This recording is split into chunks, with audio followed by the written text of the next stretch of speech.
अवामी मुस्लिम लीग के सरबराह ए अगुड़े वफाकी गुरु वसी शेख रशीद चयो इक़्तिदार हमजा शहबाज जो ख़त्म थियो कावड़ फजल रहमान करे रहियो आहे।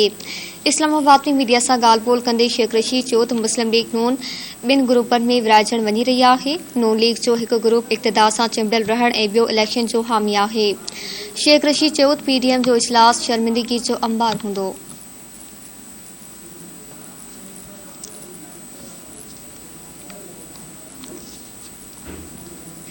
रिथाबंदी वारे वफाकी वज़ीर हसन इक़बाल चयो आहे त कानून साज़ी करण पार्लियामेंटेरियन जो कमु आहे। पॉलिसियुनि में तसलसल न हुजण सबबि असां पोइते रहिजी विया आहियूं।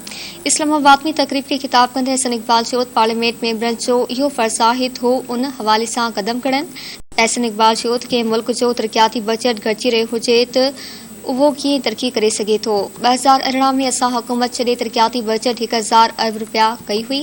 हुन चयो त नौजवाननि खे बेहतर तालीम ऐं रोज़गार न ॾींदासीं त मईशत कीअं तरक़ी कंदी। अहसन इक़बाल चयो त मुल्क जी तरक़ीअ जो इन्हिसार संदसि पॉलिसियुनि ते हूंदो आहे।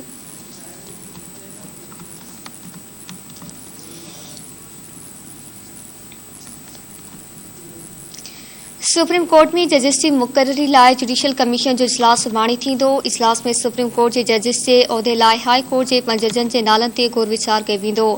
अटॉर्नी जनरल अशतर ओसाफ परडे॒ मां वीडियो लिंक वसीले इजलास में शिरकत कंदो।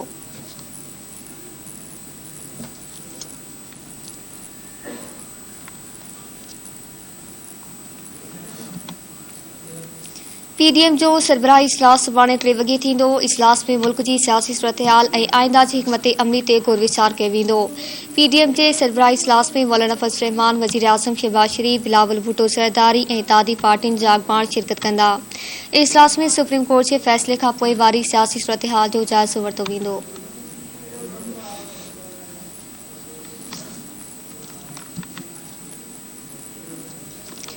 सिंध जे मुख़्तलिफ़ शहरनि में किथे तेज़ त किथे हल्की बरसात जो सिलसिलो जारी आहे। मुसलसल बरसात सबबि आम जिंदगी मफ़लूज थी वई। कराची, हैदराबाद, बदीन, शिकारपुर, सरखल, लाड़काणू, फ़कीराबाद, घोसपुर, करमपुर, खैरपुर, मिठियाणी, मुरीदशाख, राणीपुर, रेती, सांगड़, सेवण, सिटाजा, शिदातकोट, टंडो मस्ती ऐं ॿिनि शहरनि में बरसात जो सिलसिलो जारी आहे। कराची जे इलाइक़े कोरंगी, मेहरान टाउन, शरीफाबाद, कयूमाबाद ऐं ज़िया कॉलोनी में वक़्फ़े वक़्फ़े सां बरसात जो सिलसिलो जारी आहे। बदीन में भी शहर जे केतिरनि इलाइक़नि मां अञा ताईं बरसात जो पाणी निकाल न थियण सबबि रवासी सख़्त परेशानी में मुब्तला थी विया। दादूशहर में गुज़िरियल केतिरनि ॾींहनि खां पियल बरसात जो पाणी इंतिज़ामिया निकाल न करे सघी। बरसाती पाणी रोडनि, रस्तनि, ऑफिसनि ऐं अस्पतालनि में भीजी वियो। मिठियाणी भरपासनि वारे इलाइक़नि में मुसलसल बरसात सबबि बागड़ी कॉलोनी जा केतिरा ई घर रही पर थी विया। राणीपुर, दराजा शरीफ ऐं ॿिनि इलाइक़नि समेत भरपासे जे इलाइक़नि में बरसात तबाही मचाए छॾी। रोड रस्ता पाणी जी लपेट में अची विया। सांगड़ शहर जे मुख़्तलिफ़ इलाइक़नि मां बरसाती पाणी निकाल न थियण ते शहरी औरतुनि ऐं मासूम ॿारनि पारां रोड ब्लॉक करे एहतजाज कयो वियो। सेवण में बरसात जे मुसलसल वसकारे सबबि बोरियतनि जा घर केतिरा ई कचा घर रही पट थी विया। जाबलूपट्टी में तेज़ बरसातनि बाद नंढियूं वॾियूं नयूं वही अचण सबबि मच्छर में पाणी जो दबाव वधण लॻो आहे। थुल्हे बरपासनि वारे इलाइक़नि में तेज़ हवा सां गॾु ॿीहर बरसात शुरू थी वई। बरसात सबबि गर्मीअ जो ज़ोर टुटी वियो। बिजली जो निज़ाम दरम भरम थी वियो। बरसात पवण सबबि कच्ची आबादी जे मुख़्तलिफ़ इलाइक़नि में ॿोॾि वारी सूरतहाल थी वई। सिंध जे मुख़्तलिफ़ शहरनि में मुसलसल बरसात सबबि आवाम मिटे आज़ाब में मुब्तला थी वियो आहे।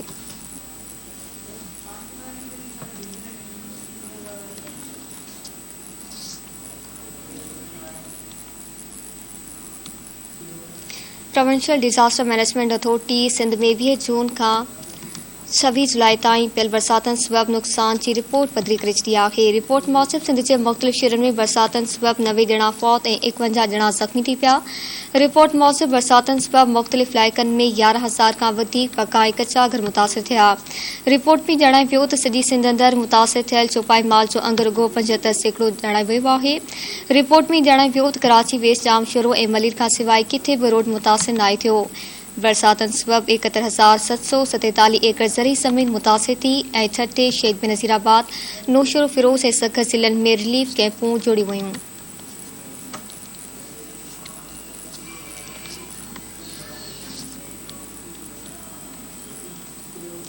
मौसमियात खाते कराची समेत मुख्तलिफ ज़िलनि में ईंदड़ 3 ॾींहं ताईं बरसात जारी रहण जी अॻकथी करे छॾी। मौसमियात खाते जो चवणु आहे त कराची, हैदराबाद, छछो, बदीन, थरपारकर, सांगड़ ऐं आसपास वारनि इलाइक़नि में अॼु हल्की बरसात पवंदी। सखर, दादू, लाड़काणू, कशमोर, शिकारपुर ऐं आसपास वारनि इलाइक़नि में ईंदड़ 3 ॾींहं ताईं ज़ोरदार ऐं गज़गोड़ सां बरसात जारी रहण जो इम्कान आहे। मौसमियात खाते मूजिबि सिंध में तेज़ बरसातनि वारो सिस्टम ॾाखिली सिंध खां अॻिते निकिरी ओमान जे सामूंडी पटीअ सां मिली वियो आहे। सिंध में चौमासे बरसात खां पोइ गुडू बैराज में पाणी जो मथां वेकिरो 2,83,088 क्यूसेक ऐं हेठां वेकिरो 2,72,937 क्यूसेक रिकॉर्ड कयो वियो। बैराज इंतज़ामिया मूजिबि 24 कलाकनि दौरान गुडू बैराज में पाणी जे वेकिरनि में 9,300 क्यूसेक जो वाधारो थियो आहे। ॿिए पासे गुडू कशमोर जे कचे वारनि इलाइक़नि में हिन वक़्तु विचोली बोर्ड वारी सूरतहाल पैदा थी वई आहे। ज़िले इंतज़ामिया ऐं इरीगेशन अमले पारां कचे में रहंदड़ माण्हुनि खे महफ़ूज़ हंधनि ॾांहुं मुंतक़िल कयो पियो वञे।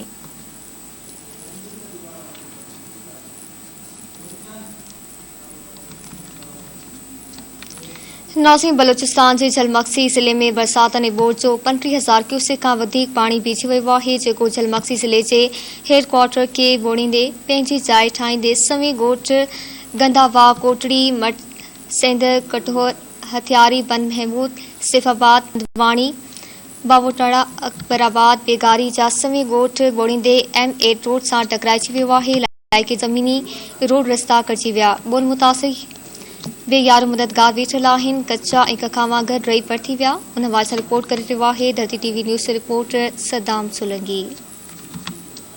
नाज़रीन, हिन वक़्तु असीं बलोचिस्तान झलमक्सी में मौजूद आहियूं। मुसलसिल बारिशूं पवण खां पोइ बारिश जेका आहे त बोड जी सूरत अख़्तियार कई वई आहे। जबलनि जे एरिया मां पाणी अचण करे हितां जूं नदियूं, नयूं, नाला वही अचण करे पाणी तमामु घणो पुॼी वियो आहे। हिन वक़्तु असीं सैफाबाद जे इलाइक़े में मौजूदु आहियूं। तव्हांखे पोयों मुंहिंजो कैमरामैन रियान मंगणार ॾेखारींदो त हीउ जेको पाणी जो वहकिरो आहे, इहो पाणी जो वहकिरो जेको आहे त सैलाबी पाणी जो वहकिरो आहे ऐं इहो पाणी जेको आहे त बारिशुनि जो पाणी आहे ऐं इहो पाणी जेको आहे त शहर वारनि खे, इलाइक़े वारनि खे, ॻोठ वारनि खे लोड़ींदो, ॿोड़ींदो, ॻोठनि में, घरनि में दाख़िल थींदो। इहो पाणी हाणे सैफाबाद खां थींदे असांजो कोटमक्सी वारे इलाइक़े ॾे वञी रहियो आहे। इहो कोटमक्सी खां वञी पोइ खीथर ऐं FB बंद सां लॻंदो। FB बंद खां पोइ जे अगरि इनखे रस्तो साफ़ ऐं शफ़ाफ़ मिलंदो वियो त इहो पाणी असांजो FB बंद खां थींदे असांजो 0 पॉइंट में वञी पवंदो। 0 पॉइंट खां थींदे इहो पाणी चांडका जागीर खां थींदे वञी असांजो मंछर ढंढ में पवंदो। इहो पाणी जे अगरि इनखे रस्तो मिलंदो वियो त वञी असांजे समुंडनि में पवंदो। पर हिन महिल हितां जा ज़िला झलमक्सी जो जेको एरिया आहे गंदावा, उहो मुकमल बुॾी वियो आहे। सैफाबाद जा इलाइक़ा बुॾी विया आहिनि। कोटमक्सी बुॾी वियो आहे। ज़िला झलमक्सी जे सिर्फ़ु शहर खे बचाइण जे लाइ रस्ता ॾिना पिया वञनि, मिशनरी लथल आहे। हितां जा जेके नवाबज़ादा आहिनि, मीर तारिक ख़ान मक्सी ऐं उनखां अलावा असांजो मीर अकबर ख़ान मक्सी, अहमद ख़ान मक्सी ऐं इन खां अलावा ॿिया जेके बि हितां जा नवाबज़ादा आहिनि उहे हिते लथल आहिनि। ऐं हीअ तव्हां पाणी जो वहकिरो ॾिसी रहिया आहियो ऐं हिते जेके पाणी जी बरसातुनि जी ॿोॾि थी आहे उन तमामु घणो नुक़सानु पहुचायो आहे। कैमरामैन रेहान मंगणार सां गॾु सदाम हुसैन सोलंकी, सैफाबाद, झलमक्सी। सिंध जे वॾे वज़ीर मादली शाह पारां बलोचिस्तान जे मुख़्तलिफ़ इलाइक़नि में बरसातुनि दौरान थींदड़ नुक़सान ते अफ़सोस जो इज़हार कयो आहे। वॾे वज़ीर जारी कयल बयान में चयो आहे त सिंध जो आवाम बलोचिस्तान जे भाइरनि सां गॾु बीठल आहे। वॾे वज़ीर जी हिदायतुनि ते लसबेला जे मुतासिरनि लाइ 500 टेंट मोकिलिया विया। तर्जमान मौसम PDMA सिंध पारां 500 टेंटनि जी ट्रक लसबेला उमाणी वई।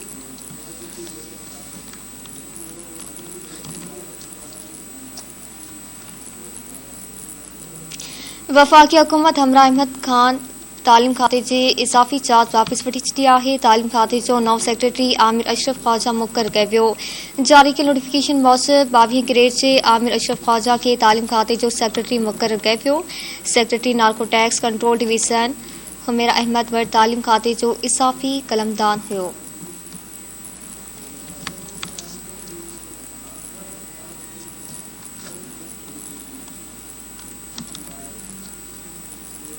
हैदराबाद में कतल थी वियल बिलाल काका कतल केस बाबत जुड़ियल जांच कमेटी रिपोर्ट एसएसपी हवाले कई वई आहे।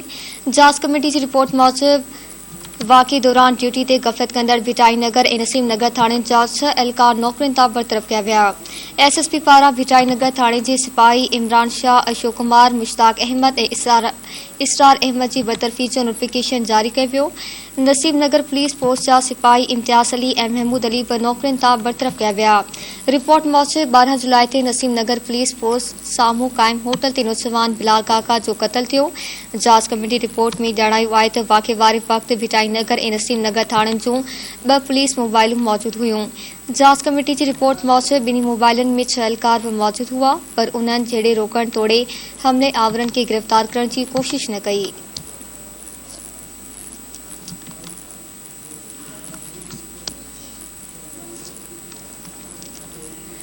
पनो आकिल में पंजाब वासी नौजवान पंजाब का कराची वेंदड़ रेलगाड़ी में किरी फौत थी वियो। रेलवे ज़रियनि मौसफ़ नौजवान मुबशर अली पुट ज़फ़र अली मिलत एक्सप्रेस नाले रेली गाड़ी में किरी ज़ख़्मी थी वियो। रेलवे इंतज़ामिया ॿुधाए त ज़ख़्मी नौजवान खे तालक अस्पताल मुंतक़िल कयो वियो, जिते हू ज़ख़्म जी सट नसंदे फौत थी वियो।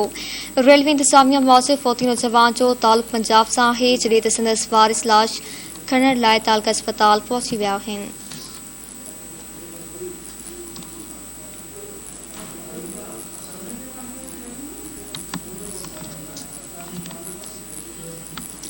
मेड़ वेझो पिरस्टा नमूने गोली लॻल नौजवान जो लाश कयो वियो। ॻोठ खैरो भट्टी में नौजवान अब्दुल जब्बार खोसो जो पिरस्टा नमूने गोलियूं लॻल लाश कयो वियो। नौजवान जे सौट पारां मक़तूल जे भाउ मथां क़त्ल जो इल्ज़ाम लॻायो वियो। पुलिस कार्रवाई कंदे मक़तूल अब्दुल जब्बार खोसो जे भाउ हुबदार खोसो खे गिरफ़्तार करे लॉकअप करे छॾियो। इतला ते पुलिस पहुची नौजवान जो लाश ज़रूरी कार्रवाई बाद वासन हवाले कयो।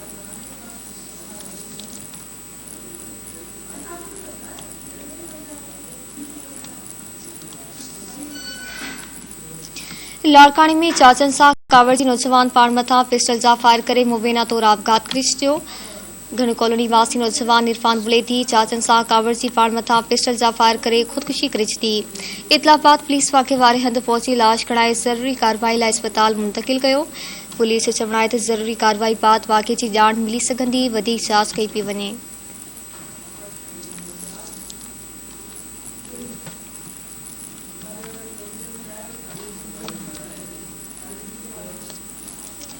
सांगड़ वेझो गुजरली पिस्टा तौर गुम थियल ॻोठाणी जो लाश बरसाती पाणी में हथायो आहे। ॻोठ वर्कशॉप जो रवासी धाना 23 वरियं जो इसाक पुट भाई खान गुजरली लापता थियो, जंहिंजो बरसाती पाणी में लाश हथायो आहे। पुलिस मूजिब फौती शख़्स जो लाश तहवील में वठी ज़रूरी कार्रवाई लाइ अस्पताल मुंतक़िल करे छॾियो आहे।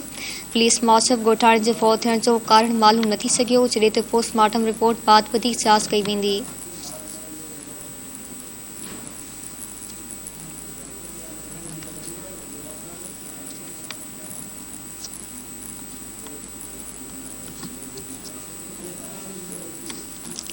जोही वेझो गेस्टो विघे एक वधीक मासूम निगरी फौत थी वई। ॻोठ ॼाम बबर जे रवासी निगरी जमीला बबर गेस्टो विघे फौत थी वई। ॻोठाणनि जो चवणु आहे त कासे में बोट जी तबाही खां पोइ गेस्टो वबा शिदत इख्तियार करे वई आहे। इंतज़ामिया अॻो निंड सुतल आहे। गुज़िरियल हफ़्ते दौरान ॿिनि ॿारनि समेत 3 ॼणा गेस्टो विघे फौत थी विया आहिनि।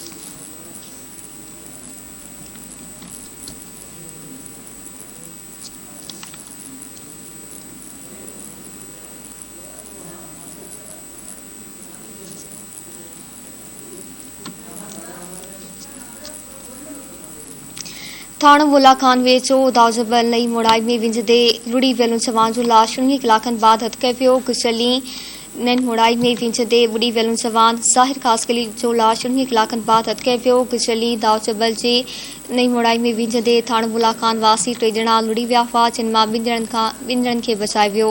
नौजवान जो लाश घर पहुचण ते कोहराम मची वियो।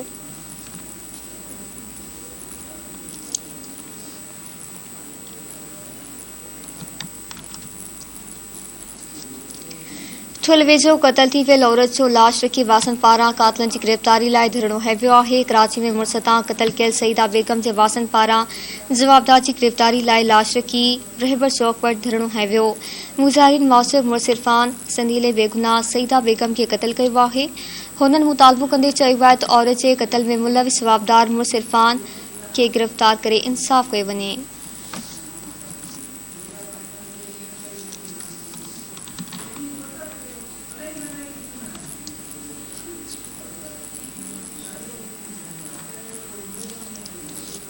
रेती बरसां पुलिस मुबैना कार इल्ज़ाम हेठि बिठो क़त्ल कंदड़ जवाबदार खे हथियारनि समेत गिरफ़्तार करण जी दावा कई आहे। पुलिस मौसब हिकु ॾींहुं अॻु ॻोठ पीर बख़्श शहर में जवाबदार कार इल्ज़ाम हेठि पंहिंजी भाॼाई अशरफ ख़ातून ऐं अली रज़ा खे गोलियूं हणी क़त्ल कयो हो।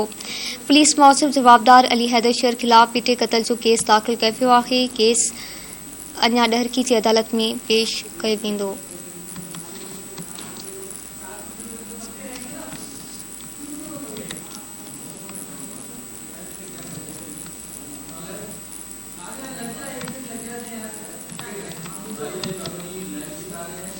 दादू में तेज़ रफ्तार ट्रक ऐं मोटरसाइकिल जे टक्कर सबबि हिकु औरत समेत टे ॼणा ज़ख़्मी थी पिया। पुलिस मौसब बिंडस हाईवे में थियल रोड हादसे जे नतीजे में रब रखियो मुनवर ऐं मिसमा सकीना ज़ख़्मी थी पिया। पुलिस ॿुधाए त ज़ख़्मियुनि खे पुलिस मोबाइल ज़रिए तिबी इमदाद लाइ मुक़ामी अस्पताल मुंतक़िल कयो वियो।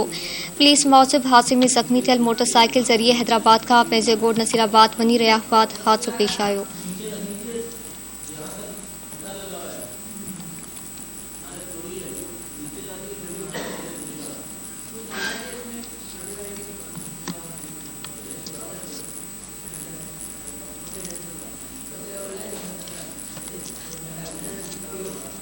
सिजावल जुड़े जो बरसां चोर वापारी जे दुकान मां सरहन सां भरियल कट्टा चोरी करे फरार थी विया। वापारियुनि पारां एहतजाजी मुज़ाहिरो कयो वियो। ॻोठ कोट लाल बख़्श मैसर जे अनाज मंडीअ मां चोरी वापारी मक़सूद मैसर जी दुकान मां लखे रुपयनि जे सरहं चोरी करे विया। इलाइक़े वासियुनि ॿुधायो त घिटियुनि में बरसाती पाणी बीहजी वञण सबबि चोरनि जी ॻोल्हा में ॾुखियायूं पेश थी रहियूं आहिनि। मुतासिर दुकानदार मुक़ामी इंतिज़ामिया ऐं ॿिनि वसवारनि खां मुतालबो कयो त चोरनि ख़िलाफ़ कार्रवाई करे चोरी कयल सामान वापसि कराए वञे।